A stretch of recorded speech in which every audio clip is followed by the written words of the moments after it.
Longer trips transition period for LDCs overlooks post-graduation challenges. On June 29, members of the World Trade Organization (TO) extended the deadline for least developed countries (LDCs) to protect intellectual property under the TO's Agreement on Trade-Related Aspects of Intellectual Property Rights (TRIPS) until July 1, 2034. Members agreed to extend the present transition period, which was scheduled to end on July 1, by 13 years. The TRIPS agreement that facilitates trade in knowledge and creativity covers areas such as copyright, trademark, geographical indicators, industrial design, patents, layout designs of integrated circuits and undisclosed information. It may also be mentioned that the transition period for pharmaceutical products was earlier extended by the Council for TRIPS until the end of 2032. On behalf of the LDC Group and the TO, Chad requested the extension on October 1, 2020. The LDC Group requested an extension of the transition period so that LDCs are exempted from applying TRIPS provisions till an LDC graduates instead of a fixed period which is applicable to all LDCs. Article 66.1 of the TRIPS agreement provides flexibility to LDCs.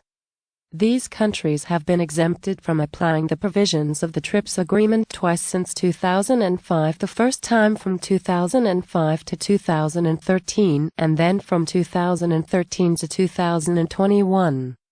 While granting such exemptions, the special requirements of LDCs were taken into consideration. Their economic, financial and administrative constraints and the need to create a technological base have been mentioned by the TO for such exemptions. The other request from the LDC Group was exemption of an additional 12-year period after an LDC graduates so that the country can graduate in a smooth manner by overcoming shocks during the new circumstances. However, TO members did not agree to the LDC request for continuation of the transition period after country graduates from LDC status to the developing country category. This is unfortunate since during the initial period after graduation, LDCs face challenges in terms of the loss of several international support measures.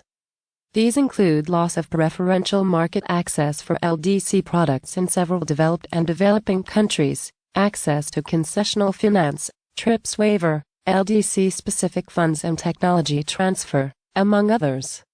It is widely discussed that though the pandemic has affected all economies, LDCs are more vulnerable to the crisis. These countries are facing health and economic shocks which are reflected through low economic activities, loss of employment and income of people, financial stress, fiscal deficit, and increased poverty. Social challenges such as poor health care, learning loss of students, violence against women, burden of unpaid care work, increased child marriage, and greater inequality have also become prominent in these countries during the pandemic. According to the United Nations Conference on Trade and Development 2020, the pandemic could create an additional 32 million extreme poor by 2020 in 47 LDCs.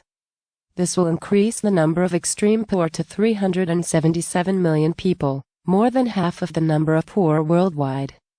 The pandemic is feared to take away some of the achievements in case of the Sustainable Development Goals (SDGs). Under such circumstances, LDCs require even more flexibility than before.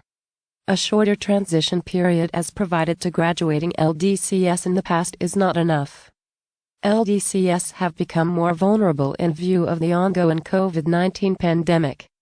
Several studies have apprehended that achievements made by LDCs so far could be reversed due to the impact of the pandemic.